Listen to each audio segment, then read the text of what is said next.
ഭാരതത്തിന് വെളിയിലെ പ്രഥമ സീറോ മലബാർ രൂപതയായ ചിക്കാഗോ സെയിന്റ് തോമസ് രൂപതയുടെ രജത ജൂബിലിയോട് അനുബന്ധിച്ചുള്ള സീറോ മലബാർ കൺവെൻഷന് വർണ്ണാഭമായ തുടക്കം പേപ്പൽ പതാക ആശീർവദിച്ച് ഉയർത്തിക്കൊണ്ട് ആരംഭിച്ച ചടങ്ങിൽ ചിക്കാഗോ രൂപതാധ്യക്ഷൻ മാർ ജോയ് ആലപ്പാട്ട് സ്വാഗതം ആശംസിച്ചു. വളരെയധികം ത്യാഗം സഹിച്ചിട്ടാണ് എല്ലാവരും തന്നെ ഇന്നിവിടെ ഒരുമിച്ച് കൂടുന്നത്.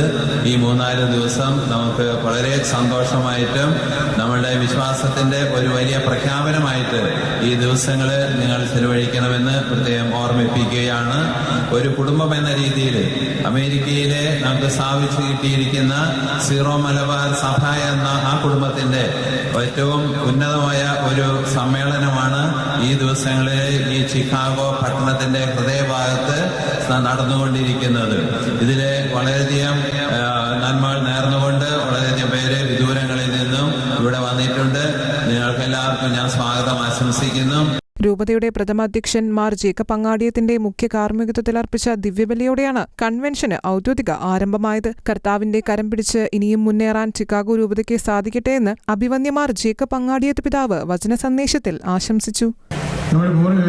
പൂർവ്വപിതാക്കന്മാർക്ക് മത്തമ്മസ്ലിഹായിലൂടെ ലഭിച്ച വിശ്വാസ വെളിച്ചത്തിന്റെ പരിണിതഫലമാണ് ഇന്ന് അമേരിക്കയിലേക്ക് നമുക്ക് കുടിയേറിപ്പാക്കാൻ സാധിച്ചത്. ഇവിടെ തന്നെ നമ്മുടെ സഭയുടെ സീറോ മലബാർ സഭയുടെ സംവിധാനം രൂപത സ്ഥാപിതമായിക്കൊണ്ട് നമുക്ക് നമ്മുടേതായ തനതായ ആരാധനക്രമം അനുസരിച്ച് പ്രാർത്ഥിക്കുവാനും ജീവിക്കുവാനും നമുക്ക് സാധിക്കുന്നത്. തോമാശ്ലീഹയുടെ സംരക്ഷണം നമുക്ക് എന്നും ലഭ്യമാണ്.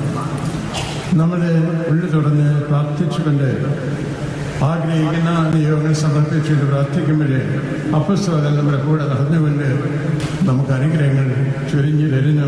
അതിൻ്റെ എല്ലാ അനുഗ്രഹങ്ങളാണ് നമ്മുടെ രൂപതയുടെ വളർച്ചയും ഉയർച്ചയുമെല്ലാം.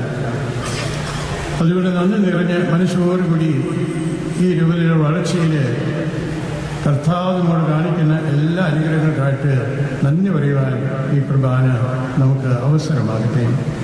ചിക്കാഗോ മാർക്കുമിക് പ്ലേസ് കൺവെൻഷൻ സെന്ററിലാണ് ജൂബിലി കൺവെൻഷൻ നടക്കുക. കൺവെൻഷന്റെ ഭാഗമായി നടന്ന യേശുവിന്റെ കാലത്തെ ജെറുസലേമിനെ പുനരവതരിപ്പിച്ച ജെറുസലേം കംസ് അലൈവ് പ്രോഗ്രാം പ്രേക്ഷക ശ്രദ്ധ പിടിച്ചുപറ്റി. അന്നത്തെ കാഴ്ചകൾ, ശബ്ദങ്ങൾ, ആളുകൾ, സംസ്കാരം എന്നിവ തൊട്ടനുഭവിച്ച് സുവിശേഷത്തിന്റെ കാലത്തേക്കുള്ള ആ യാത്ര കാണികൾക്ക് മറക്കാനാവാത്ത അനുഭവമായി മാറി. വിശുദ്ധ തോമാസ് ലീഹായിലൂടെ പകരപ്പെട്ട വിശ്വാസവും ലോകം മുഴുവൻ സുവിശേഷം അറിയിക്കുക എന്ന ക്രിസ്തു ഭരമേൽപ്പിച്ച ഉത്തരവാദിത്വവും വരും തലമുറകളിലേക്ക് പകരണമെന്ന ആഹ്വാനം ചെയ്യുന്ന രംഗാവിഷ്കാരമായ from cross to the nations കാണികളെ ആകർഷിച്ചു. സിൽവർ ജൂബിലി ആഘോഷങ്ങളോടനുബന്ധിച്ചുള്ള Syro Malabar USA convention 2026 Syro Malabar archbishop Mar Raphael Thattil ഉദ്ഘാടനം ചെയ്തു. കൺവെൻഷൻ ജൂലൈ 9 മുതൽ 12 വരെ ചിക്കാഗോയിലെ മാർക്കുമിക് പ്ലേസിൽ വെച്ച് നടത്തപ്പെടും. ഇന്റർനാഷണൽ ഡെസ്ക് ഷിഖേന ന്യൂസ്.